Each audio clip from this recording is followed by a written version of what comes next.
ariko uri mu biki igerayo ariko abanyarusange mufite ikihe kibazo nta nubwo babigishe no kugira ikinyabupfura mwebwe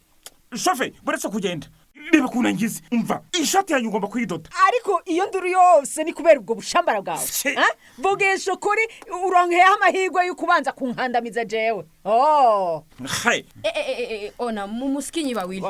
bituganiwe mukwamo shofe wewe ahubwo byagufatiye he kugira ngo wemere umunyamuhumuro yinjire mu modoka yawe icyakora ayo magambo avuzwa n'umunyarusange ntabwo yantangaza mwebwe ntawe mutandukane n'ibikoko banduku inatosha mwacha kujikomportesa watoto wenye habaywe kontrole maneno yao eske muna kama maneno ya hivi ku wengine njo inajengaka kibambasi kati yetu nena chimba kaburi mutesa hata uwana mu vitu ya hivi